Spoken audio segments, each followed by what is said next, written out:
it's no happening.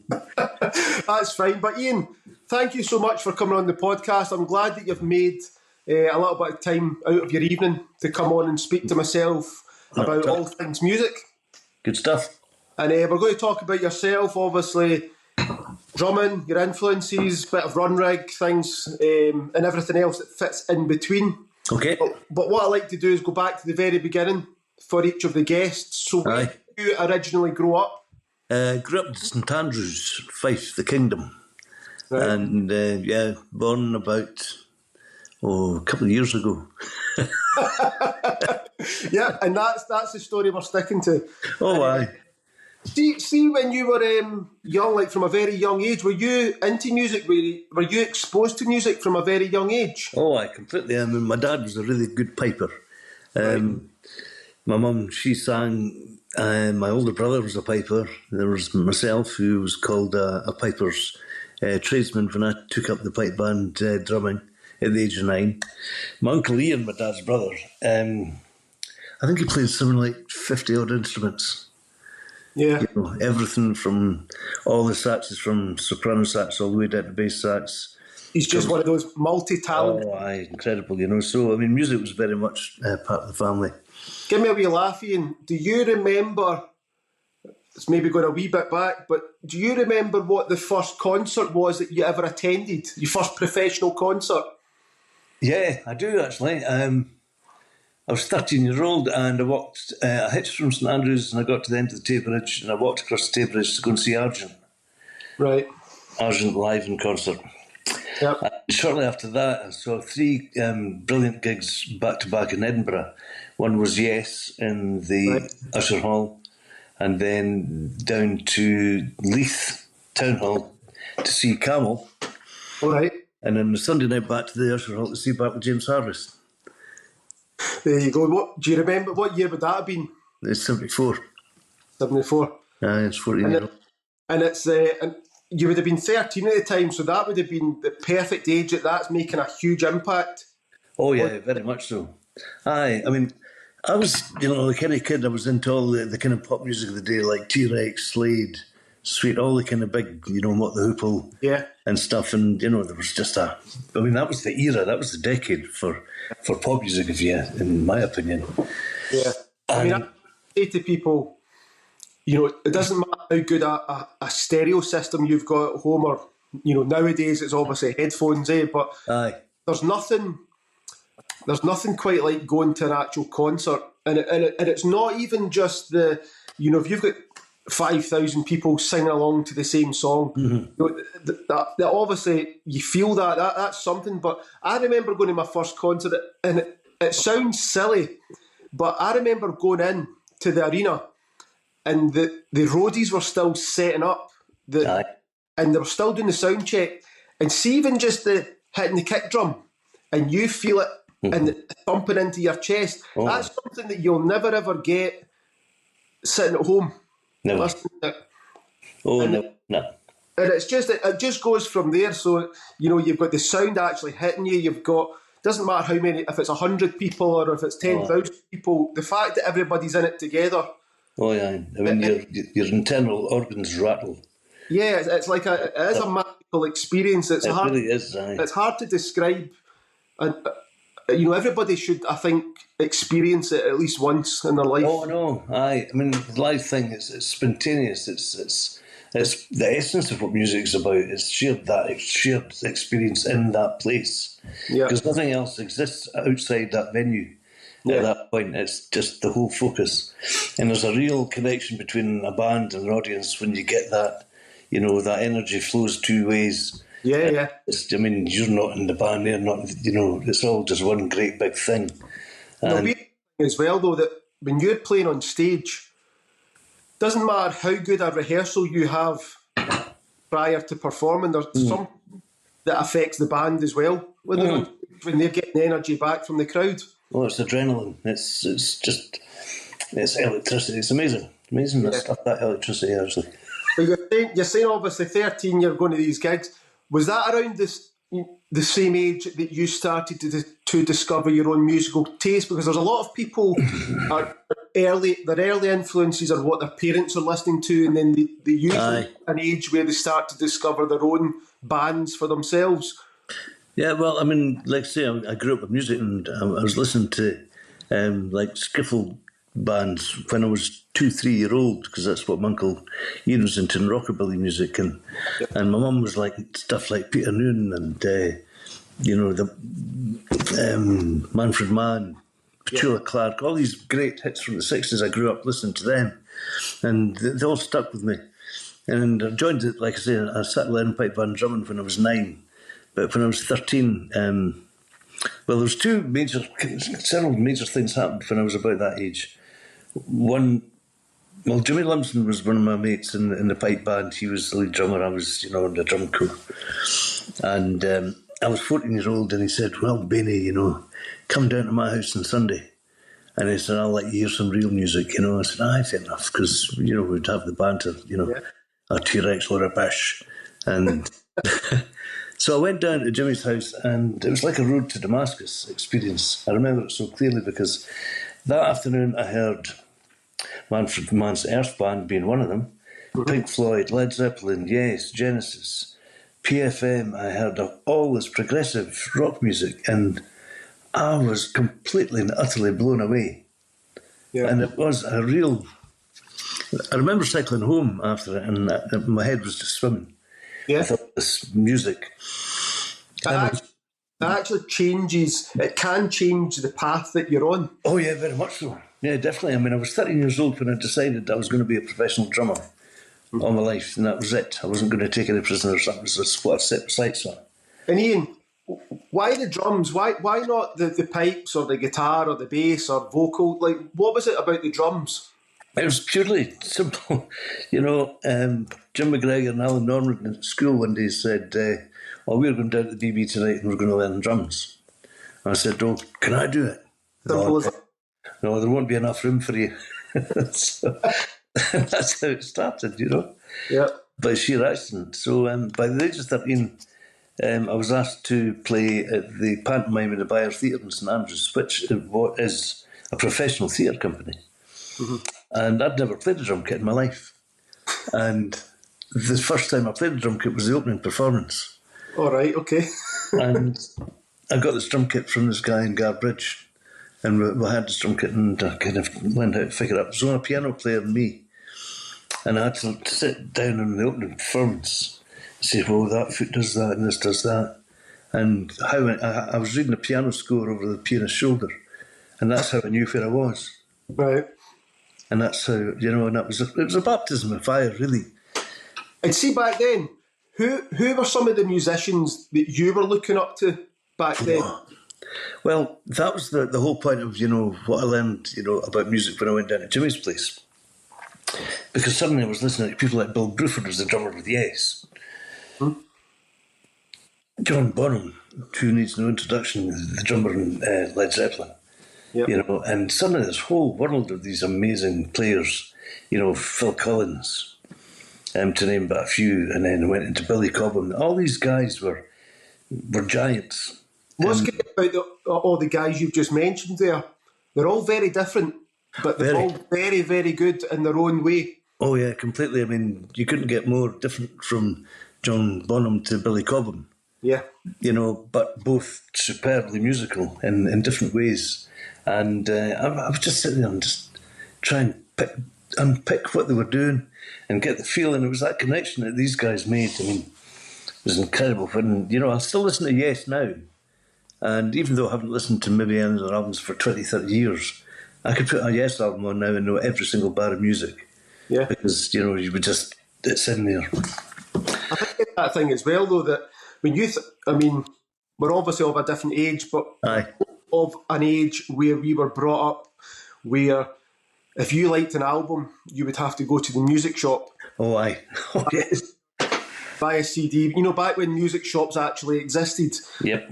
And it's that thing that you would maybe, when you were younger at home, you would maybe have only 6 or 7 albums.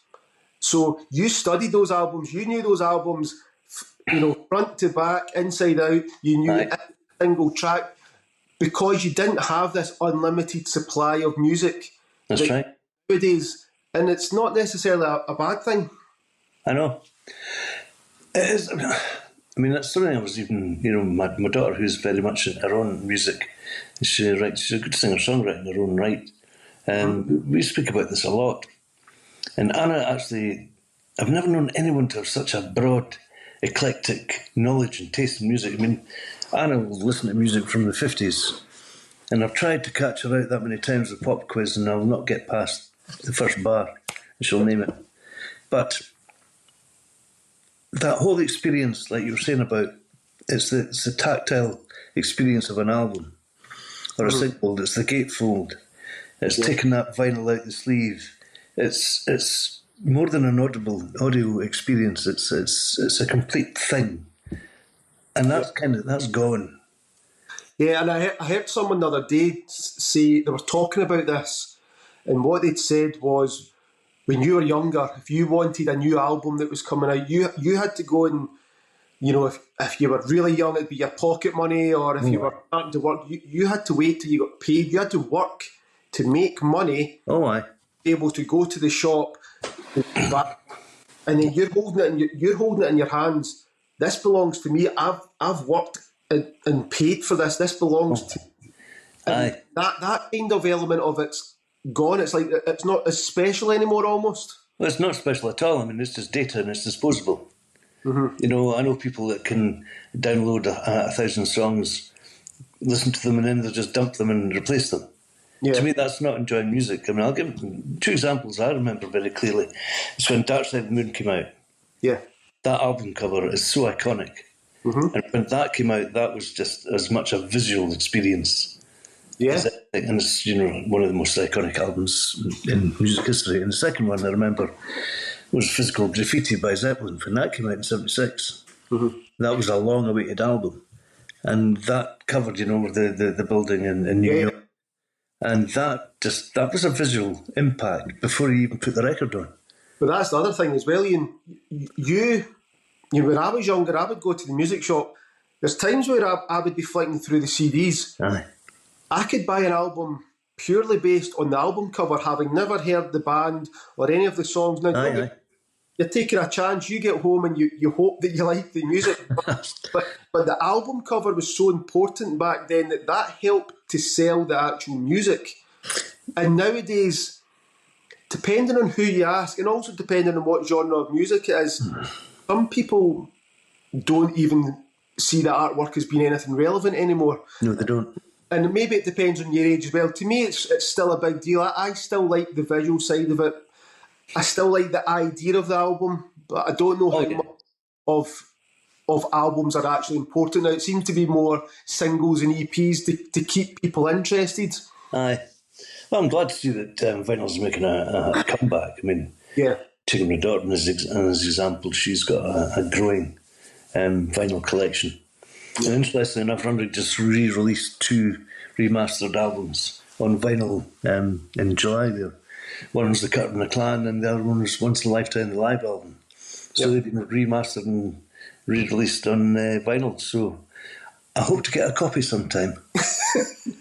Well, here's a question as well for you, because you've been in the game a while. So you will have seen recording technology change across the years. Unbelievably. Right? So, I mean, obviously, before your time, but you think back to the 60s. All these great, amazing bands, The Who, The Beatles, The Doors, Creedence, all these type of bands, right? They would go into the studio and they would be using like a 6-track or a 4-track or something. Now, because the recording technology was so primitive back then, it forced the band into being as creative as they possibly could be. Yes. And some of the stuff that they created, there's a reason why it's still as popular 50, 60 years. That's outstanding. And then as time goes on, technology becomes a bit better to the point that you can then start buying stuff to do it in your own home. You've Pro Tools, which opened it up, that you've got unlimited tracks. And you can re-record till everything's absolutely perfect, to the point sometimes loses the feel. Without a shadow of a doubt. And that's an interesting point you make. I read an interesting article a couple of years ago, and it was about the science of music. Yep. And it was very comprehensive, and it wasn't nerdy at all. And the decade that was deemed to have the most dynamic music was the 60s, because of the reasons that you've just given. The recording techniques were so primitive, and the bands were all playing live. There was dynamics within the music. There was light and shade. There was, just expression. You'd get the drummer, hitting a wee bit harder. Just the intonation of a guitar and amp, the way it was mic'd. So there was a lot of dynamics in the music in the 60s, and that continued into the 70s. And with the advent of the 80s, with the Stock Aitken and Waterman stuff, and the New Romantic movement, all that kind of dynamics had to be ironed out. And music became sterilised in many, many ways. And, obviously there was exceptions to the rule, like Graceland by, Paul Simon in 1986. It's an iconic album. And it stands out in the 80s because it was kind of juxtaposed against the kind of sterility of everything that was kind of current. Yeah. And this whole idea has actually progressed to nowadays where, you can sample anything in 64 but 128-bit, shove it in, put it into Pro Tools, and it becomes. I sometimes think it almost makes bands nowadays. It's got the possibility of making them lazy. Very. But it's not fair to say that, because if you're looking in the right place, there's so much great music still out there. Oh, there is. Yeah. But the one thing is, it's because it can be recorded so perfect, sometimes it can lose the feel.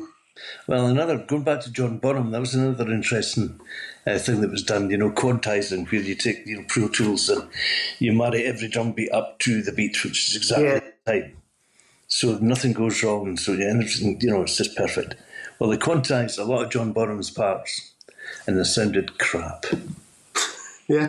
Because they made them fit perfectly, and that's not how they and it lost all the feel. I remember watching an interview, and it was John Densmore from The Doors. Oh, aye. And he's talking about them recording the song Ellie Woman. And it's live in the studio. They've just mic'd everything up, and it's hit record, and away you go, take one. Yeah. And obviously the song starts at a certain pace. Yeah. In the middle section, it slows right down, and then it builds up to the last verse, which is meant to match the same speed as what it started. Yeah. That's what he's saying. He said he once got it tracked, and he says he was about a millisecond out. He says, I wasn't far off it. He says, but a millisecond out, a little bit too fast at the end. Not that you would hear it, but he says, see if you went and corrected that, it wouldn't sound right. He says, because that's the feel of it. That's the feel, exactly. Yeah. And you listen to Stones, Keith Richards always tunes his guitar slightly out of tune. Yeah. And that gives that Stones sound the edge that it has. It's not out of tune, it's just hinting at being a wee bit sharp. Yeah. And these are wee tricks that people play around with, and that becomes their sound. And a lot of drummers play slightly behind the beat on slower songs, and that's something that I do, but it wasn't something I was conscious of doing until people pointed it out. And it's a feel thing, because it gives that just whoa. Yeah. And it just pushes it's almost like you're catching up, but you're not. You don't need to catch up, though. No, but it gives it that, oh yeah. Yeah. And a feel about it, and that's all feel. But, in the studio, you would just go bang, bang, bang. Yeah. You wouldn't have that.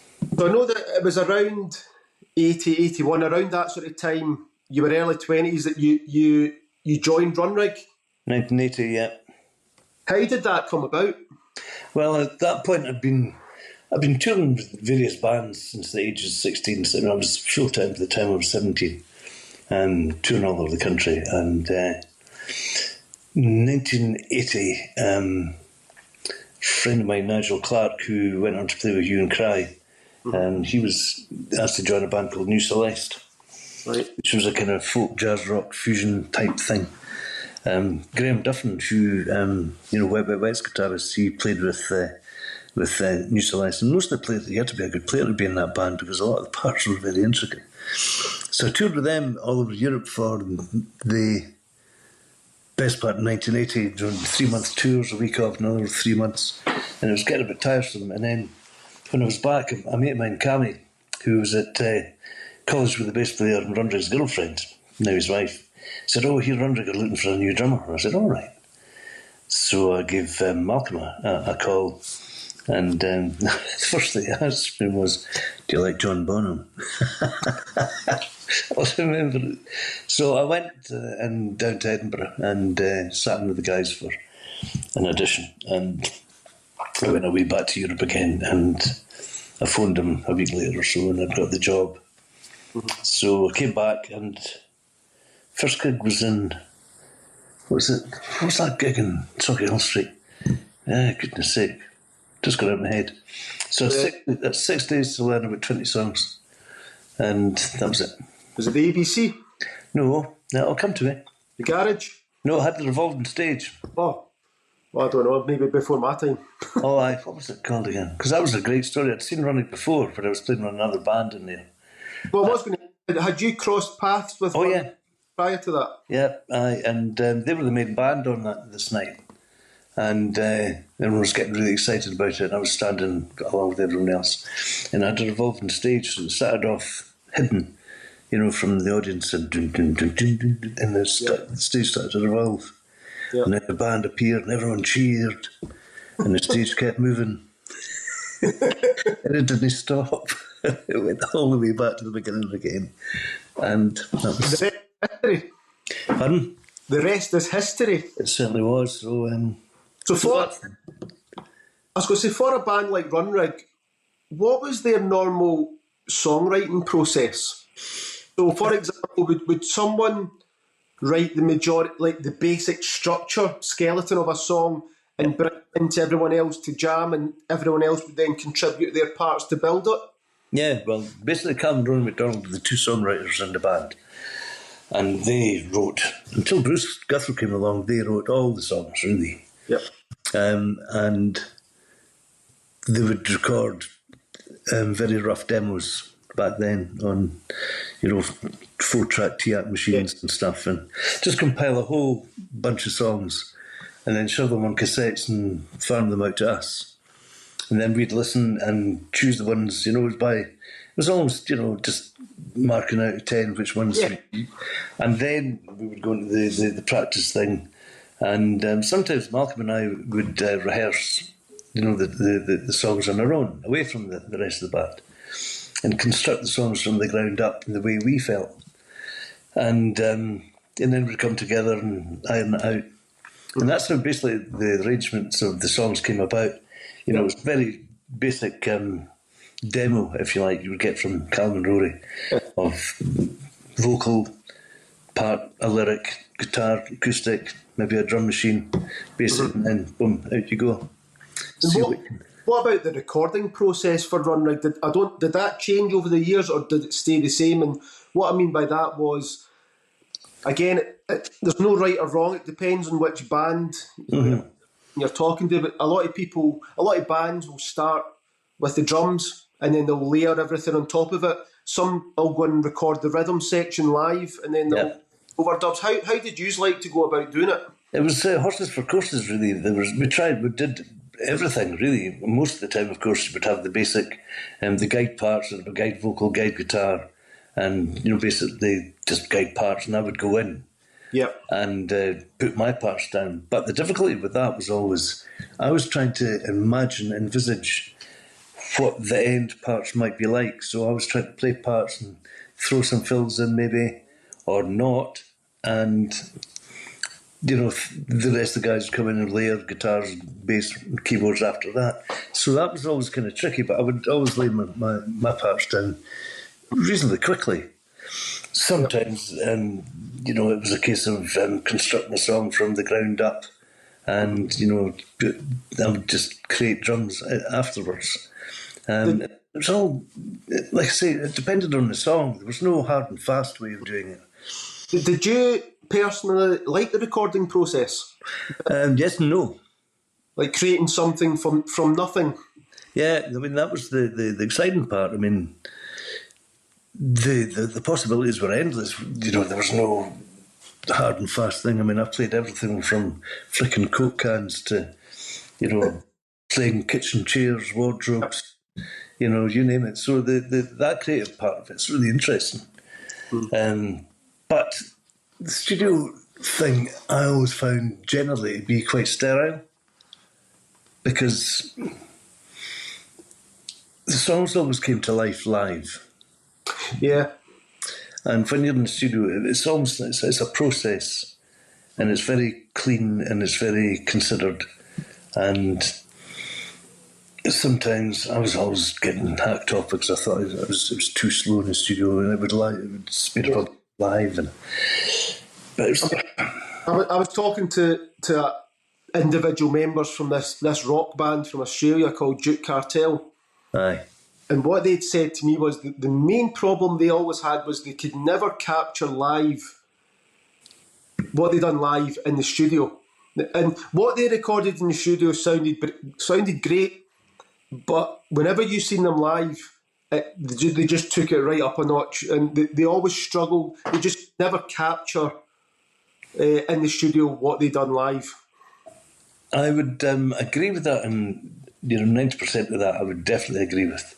Yeah, because songs do come into their own because they become part of you. When you start rehearsing a song as a band, that's when it grows. It becomes organic. yeah. When you're doing something in the studio, you're not playing it together. It's constructing things.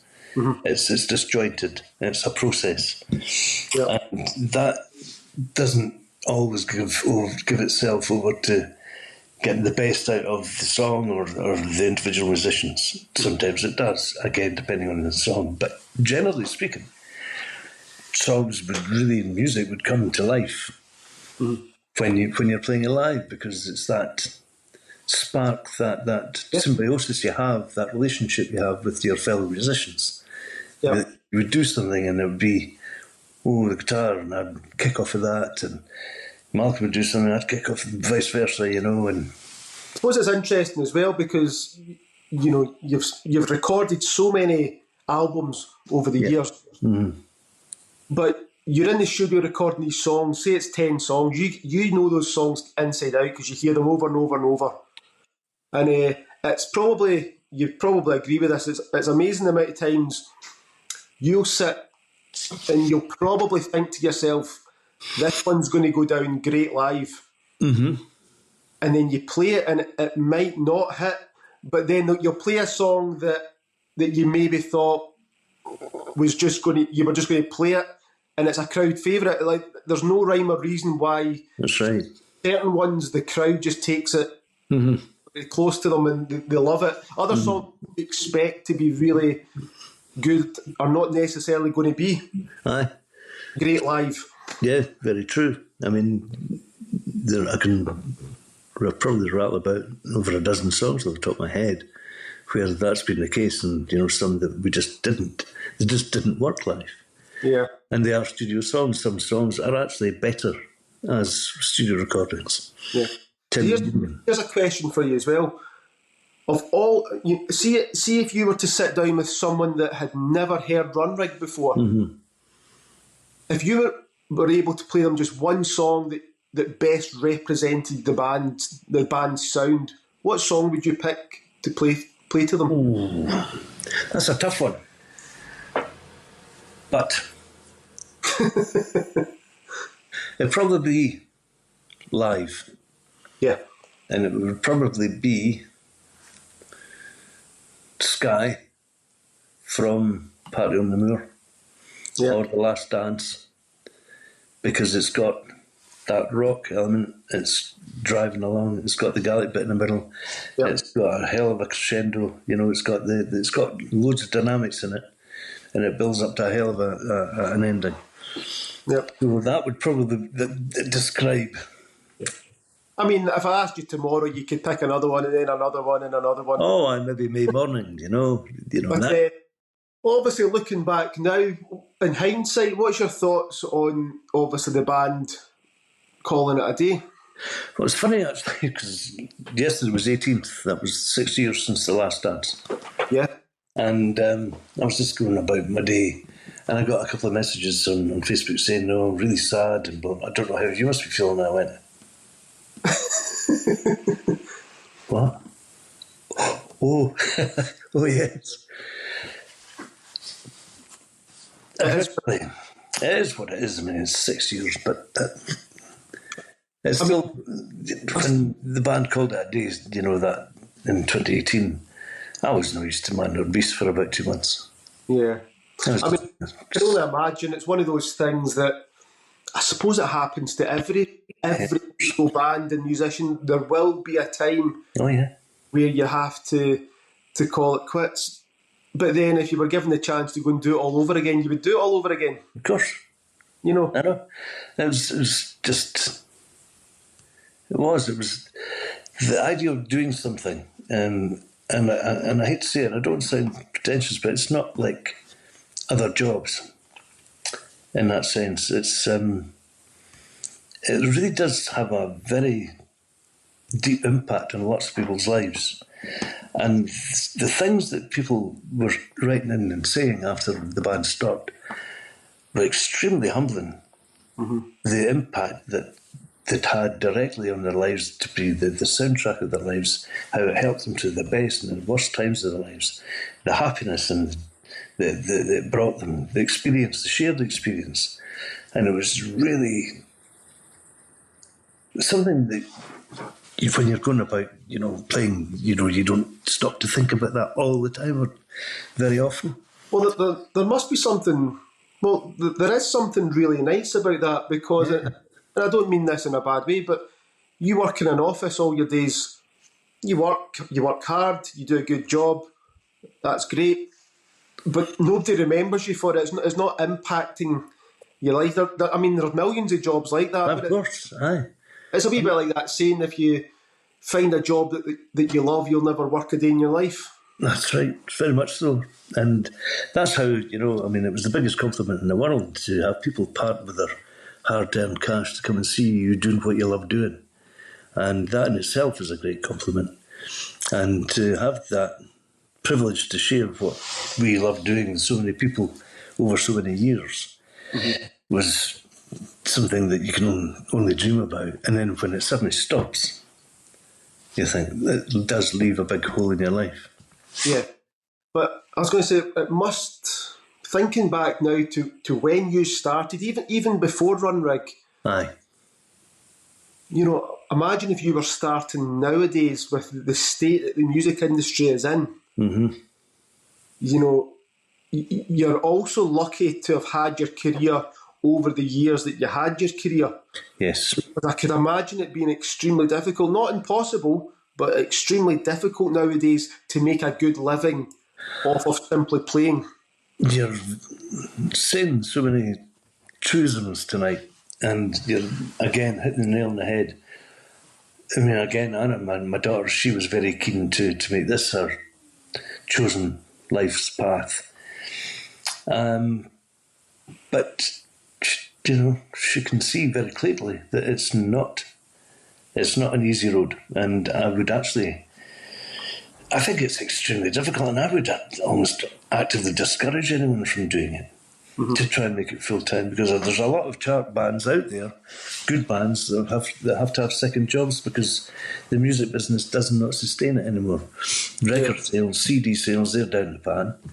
You don't make a living from that. I mean, the Spotify's are just cleaned up, and no one can make a living out of selling, albums anymore. We were lucky we were in that era when we could. Yeah. It used to be the case that live shows would actually sub the sales of albums. Mm-hmm. That's the other way around now. Yeah. I remember Prince did 5 nights in Wembley and gave a free album, his new album, away to everybody that bought a ticket for the shows. Bizarre. Yeah, yeah. But now even that's gone. You can't hand out free data on a seat. Yeah. Sad, and I don't know if it's going to change or if it's just going to continue to get worse. It's going to get worse. And that sounds like the voice of doom, but I don't know how is it going to get better? It's a real shame, though, because I was speaking with Tom Russell, that does rock radio. Oh, aye. Rock radio. And I'd asked him the question, for these big festivals, big rock festivals, right? Yeah. What's going to happen in 20 years when, see your big bands like Metallica, Iron Maiden, Kiss, all these bands that have been going for 40 plus years. Yeah. The ones that can pull in 50 plus thousand people. What happens when they go? Because they will be gone within the next 20 years. Of course. Because there is thousands of great bands out there who can fill a 3,000-seater place, no problem. But who are they going to get to headline these big festivals? Because there's nobody that's took it to the next level. And it's probably partly because of the way the music industry has went. I certainly would agree with that too. There's nothing to replace it, and don't get me started on tribute bands. But there are no bands out there like there used to be, in the numbers that there used to be. There's not the... It was all kind of... You know how it was in the 60s, 70s, 80s? People played with different people, and that's how bands were formed. You know, Motorhead, there'd be some guy from here, and the Sheffield in the northwest of England. All these bands were interconnected. And that's how they all, they grew from that. That doesn't happen anymore. I mean, the good thing is there will always be good bands. Oh, yeah. And they'll always be releasing good music. It's just... Are they going to be on the level that these bands... Sorry? Are they going to be on the level of the bands that you just spoke about? No. No, that's the point. Who's going to come up behind them? Yeah. And do what they did. Yeah, because Tom was saying to me that he had been speaking with, I can't remember his name now, but it was the person, the promoter of the Download Festival. Oh, aye. And he was saying to me he's worried because he doesn't... Okay, it'll probably be fine for the next 10 years because you're still going to have those big names that can pull in. But there's so few of them. You can't have the same band headlining every single year. No, you can't, no. And it is a worry because... they don't know what they're going to do, but at the same time, festivals aside, there's so many great bands that are still out there making music. It's a shame that they don't have the support of like a record label, because there's always going to be fans there to support them. Well, that's an important point. The whole record business has just imploded. Yeah. There's no A&R men anymore that go out scouting for bands. That's gone. The record deal is gone. Publishing deal is gone. The way it was set up and structured back then has disappeared. Now it's all on the artist to home record, self-finance the album. Yeah. There are people employed by record companies whose job it is to monitor how many hits they get on YouTube, TikTok, all the social platforms. Yeah. And if they see a band with 1 million hits, that flags up and they go, oh, let's have a look at them. Then they might come in and offer them a record deal. But they won't offer them in advance. No. Because the onus is on the artist to produce and deliver the finished article to the record company. Yeah. Then take it and market it. Yeah. So the artist might have the expense of recording, which, they've got to recoup themselves rather than the record company giving them advance to go to the studio and record the album. So it's actually reversed. It's turned on its head. Yeah. And they're probably also having to work a day job to finance and to pay for their daily living. So they focus purely on music. Oh, yeah. Which they'll, in all likelihood, not be able to do. Yeah, it's a shame, and keep our fingers crossed that at least there will continue to be great bands out there, albeit they're not going to be on the massive level, but they're still on a big level. I mean, there's still plenty of bands selling out the bars. Yes, there are. Yeah. There brings me to the last time I seen you, Ian. You were on stage with 3 guys from Stornoway. I was what? You were on stage. Oh, really? You were on stage with the Pete and Diesel lads. That was good crack. Do you not remember me? I was down the front cheering you on. Yes, I do. That's right. I thought I recognised you. Aye, that's right. How did you cross paths with those guys? Pardon? How did you cross paths with the Pete and Diesel lads? Well, that was actually the first time I'd really met them. I mean, Uli, the drummer, has been a big fan of Runrig and big fan of myself, he said, for forever, you know.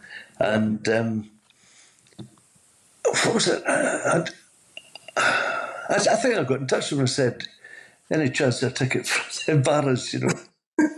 And he said, well, come to think of it, how about getting up for a tune? I said, aye, I'm game for that, you know? Yeah. So it was just plucked out the air, and that's how it happened, really. I had Uli, the drummer, on quite a while. Aye. Start of the year, he came on, and he had a lot of nice things to say about you. Obviously, a big influence to himself and the other guys in the band. Mm-hmm. He's a great guy. But I think they were all loving it. You sitting behind the kit, and probably really got a chance to get out to the front of the stage with a microphone and give it a bit of wagon wheel. Exactly, aye. I played up at the Stramash Festival in Stornoway in the end of June there. And basically I was the big turn on the Friday night. So I amassed a collection of about 12 different guys, you know, and it was all Runrig stuff, but I wanted everyone to do their own interpretation. I didn't want to do covers. You know, you can't have really great players and, you know, just starting to copy what we did before in Runrig. So there was some, you know, this guy Christian on pipes, just brilliant, and Stephen Montgomery, and, you know, just, boxes and guitars and all crack. And I did the drum section. So I had Uli up as one of the four, and you know, and he was kind of, he was a bit nervous. I said, it's grand. So there was four of us up there, you know, it's really good fun. Yeah. And I was up there for a week rehearsing, and my face was sore just from the crack, you know. Yeah. And I remember, it was the Thursday night, we were playing on the Friday night, and the last rehearsal, I said, you know, we've got a problem. And so what's that? I said, we don't have an encore, and we might get one. Oh, right enough. What will we do? I said, I have to protect and survive. Aye, come on in, make a show. And just like that, I counted in, and it was done. Yeah. One run through, all these guys just went dun, dun, dun, dun, and it was great. It's cool because it does feel like, especially in the last 4 years, maybe since we came out of COVID and lockdown, yeah, it feels like there's been this wave of Scottish bands that are that weren't there before, or they certainly weren't there on that level before, but there seems to be a huge influx of bands coming out of Scotland, and Pete and D's are right at the front leading the way. And it's great to see it, and they're doing really well for a band that's been on the go not very long. Not very long, I know. I mean, you've got Pete and Diesel, Scary Vor, Skip and Nish, Man Ran, Tide Lines.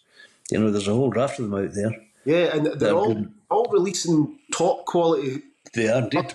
Good songs, and it's not just the songs though. They all back it up with a great live performance as well. I know. I mean, Skip and Nish did their first gig at Edinburgh Castle there. Yeah. In July, which was fantastic to see. Mm-hmm. You know, a band that has been going 25 years. Yeah. And that's then they've arrived at the big rockin' in the tune. Yeah. And they had Malcolm playing a few sets, a few tunes with them. And it was good to see.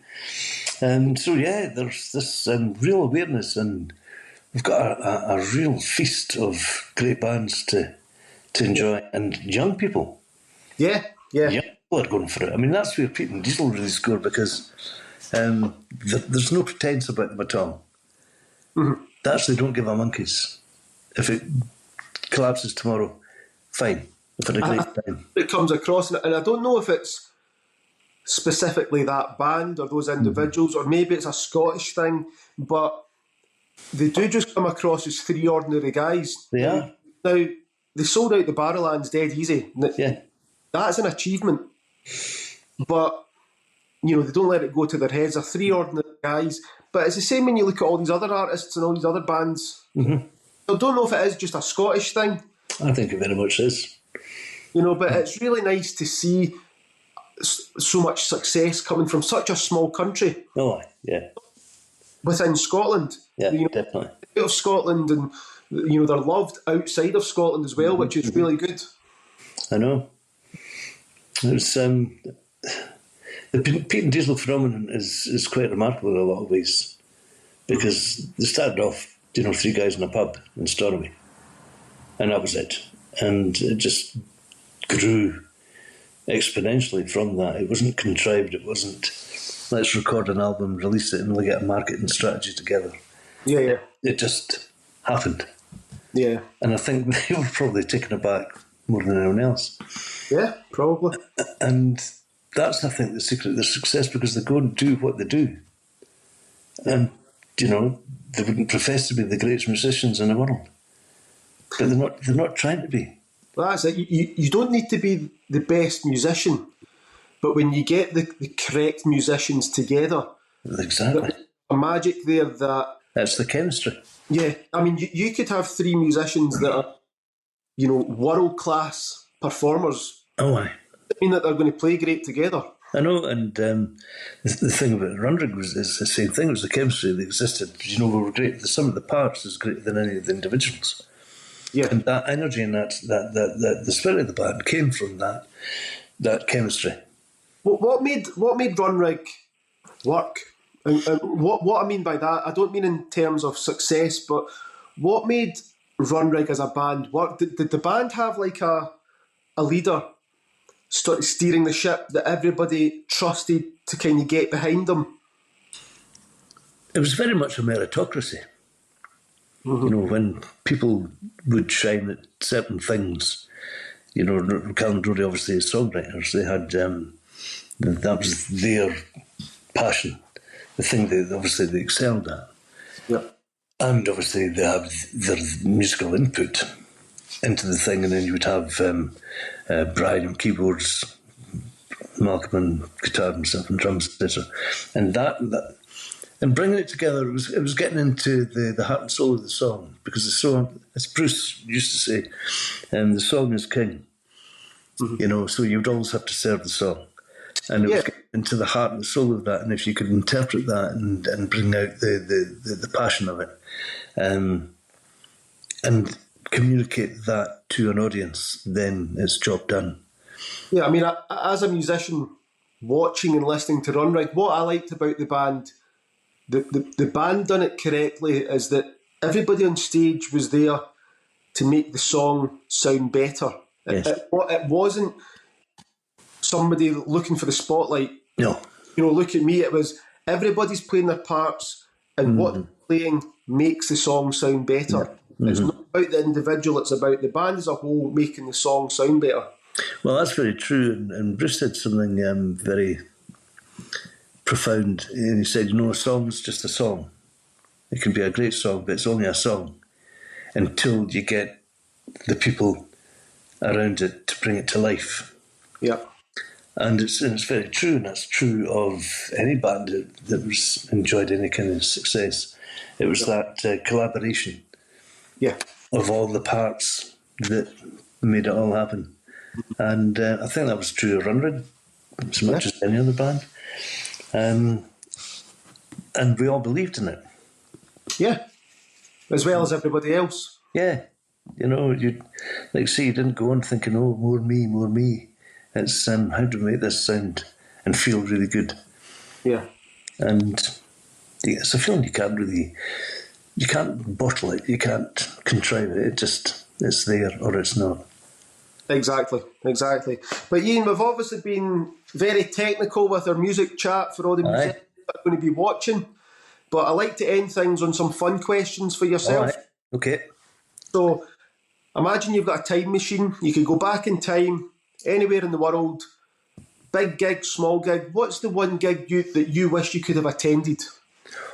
One gig, Nebworth 1970. Nebworth 1979 Led Zeppelin. Yeah, there you go. Obviously, you're a drummer. Aye. is there another instrument that you wish that you could play? Well, I do play a bit of piano. Okay.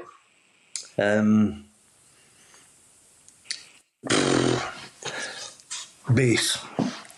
Bass. Yeah, if it could be a bit of Stanley Clarke, then I'd be quite happy. And as you know, across the years, there has been millions of great songs that have been written and recorded. What's the one song that you wish you could have sat in the recording studio to watch the band actually record it? Cool, of any band. Any band, apart from Runrig. Of course.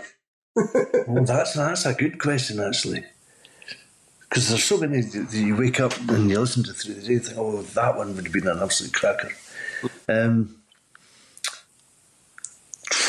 a real tough one here. So what some people say to me is, I've had a few people who'll say, maybe the obvious choice, like songs like Bohemian Raps, the songs that are incredible songs.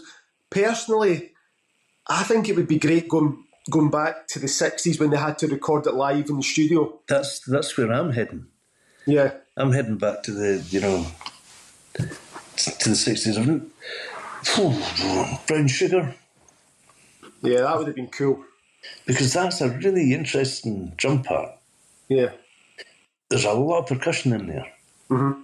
That without the percussion, the track fall apart, but there's so many things going on in there that you might not necessarily be aware of, Yeah. So that'd be an iconic one. And last song for Iain, last questions for Iain. Mount Rushmore, who is the 4 bands for yourself you just see as perfection? I would say Yes. Right. Because they encapsulated the best of what I aspired to back then. Genesis, who were in my formative years, I thought they were just incredible. So, yeah, I mean, it's a bit cliche, you always have Yes and Genesis in the same sentence. You like what you like? Oh, no. I mean, I'm going to stick with my big 4. Yes, Genesis, Floyd and Zeppelin. There you go then. I'm sorry, that might make me... I mean, you could ask me tomorrow and I'll say someone else, but... The great thing about that question, Iain, is it doesn't matter how many people ask. Not only do you get different answers at each time, but they're not the obvious choices. Regardless of what style of music you're known to play, it doesn't reflect in the answer sometimes. Oh, aye.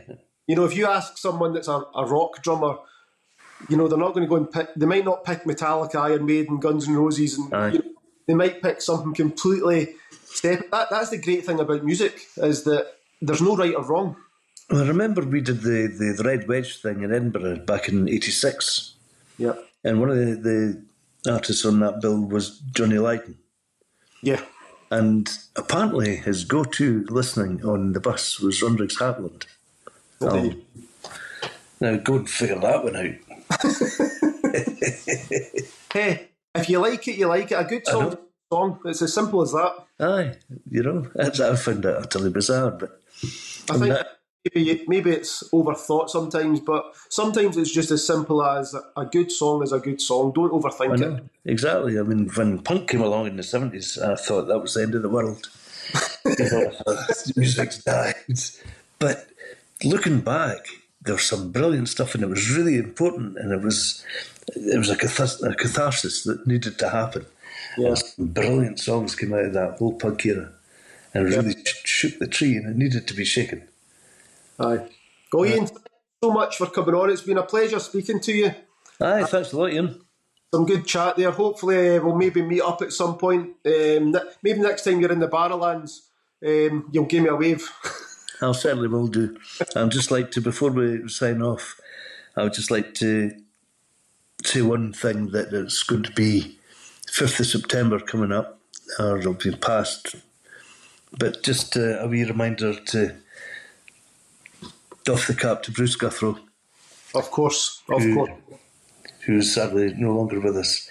And 20 years we played together, and that 20 years was just quite incredible. Yeah, I can imagine it would have been an absolute pleasure every time. Oh, yeah. Always was. So I'll be having a wee dram later on for Bruce again. That's good. Thank you, Ian, and all the best for the future as well. Right, thanks. Same to yourself, Ian. We'll see you again soon.